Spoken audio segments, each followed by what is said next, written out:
Hi guys, and welcome to Crazy Burger again. We're continuing on the series of the best games on the Evercade, and we're looking at Chips Challenge on the Atari Lynx Collection 2. This is an awesome little puzzle game, which I originally played many years ago on the Commodore 64. It's been released on most formats back then, with Spectrum, Amstrad, Amiga, Atari ST, and here we have the Atari Lynx version, which I think is probably one of the best versions I've seen, which is great. So let's have a look at it.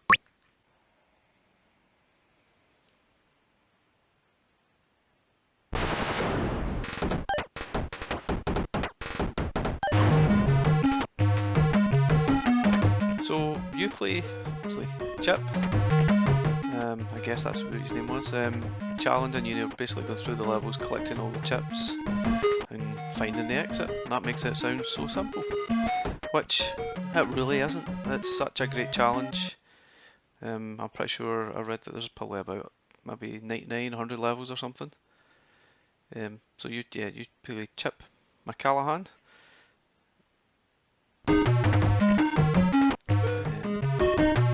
Some kind of crazy story, I'm not sure why they bother, but here we go. So basically you collect, this is obviously the first level. You collect the chips, you've got 9 left here, you've got a time limit as well, which is quite important. And each key is also representative of the coloured doors that you need to get through, and then get to the exit. See, this part here is the exit up here, but you can't get through until you've found all the chips. Which I guess it sounds really simple, and it probably is, but it gets fiendish. Through some levels it gets unbelievably difficult, but it's such a great challenge. It's one of these great games which I love the Evercade for, is pick up and play and enjoy them in 5 minutes if you've got spare time, and then do the same the next day and just keep going. And this is for me what I really like the Evercade for. Here is level 2. Has a slightly different challenge to it, where we need to build a bridge to get us across. We need to avoid those bugs as well. So the question marks tell you basically a little bit about the game. Push blocks into water to make dark, watch out for monsters, just in case you get stuck. So they follow the same pattern, so it's fairly easy to actually avoid, and that's the level complete. Yowza. Like I say, this is where things get a lot trickier. So see, you can't walk nice because you'll just keep going. So I think this is this the shield? Yeah, this is the shield that lets you walk on the water. That's now pick up the spikes, but you can walk on the ice easily enough, as you can see. And the fire shield is where you can walk through the fire without getting hurt, which is great. And then the magnet helps you walk on these things without getting sent all over the place without going anywhere. So basically that's it, and that's basically how the game generally works. But it gets fiendish. As you can see, there's a time limit for each level. Even though that seems quite good, at later levels it becomes nigh on impossible to do. So here we've got switches that opens up certain parts, as you can see, to collect each switch.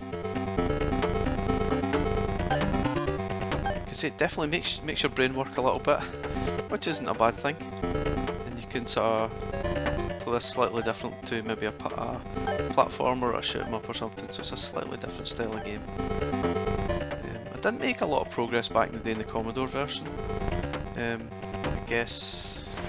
oh, don't touch that. Oops. I think it was maybe just a lot harder. It was a little bit more difficult to actually play. Oh yeah, it just moves out of the way so you can actually progress past them. But yeah, I think this version is actually probably the best version I've seen of this. I include games like the Amiga version, which I think this is probably better. I think the graphics are slightly blocky perhaps. Yeah, as you can probably see, it's kind of obvious to say, but... so there might be some secrets hiding here. Yeah, there's some chips hiding underneath the blocks if you just move them out of the way. We've got 4 left. So let's complete this bit. I definitely love this game. I don't think, obviously puzzle type games aren't everyone's cup of tea, but I like it. It's just a little bit different. It's fun. It's challenging. Like I say, you can pick it up in a few minutes and make some slight progress as you go and keep chipping away at it. Sorry, pun intended. And that's it. Chips challenge complete for this level. See, let's have a look at maybe a later level, which I think I'm stuck on. They've got different save slots where I'm actually on. So this level didn't actually have any chips on, but you actually need to build a bridge, which I've already started across that part. There's no sort of seals available. So there's these brown blocks which are here in the level, which act as the bridge, but you need to push them one at a time. And it's fiendishly difficult. If you push it in the wrong direction once, you think, oh, that's it, that's that one done. So you need to go all the way around to get to that. And I'll not lie, this is difficult. And I think this is probably one of the first levels where I was actually quite concerned about the time limit running out. So I'm not sure where I'm actually going with this. I'm actually going to make a mess of that, yeah. So it's horribly difficult, which is obviously where the save states come in and help massively. Whereas on the sort of older computer versions, no chance. You just had a code at the start of the level, that was it. You had to start all over again if you mucked up, which is probably quite often in some of these levels.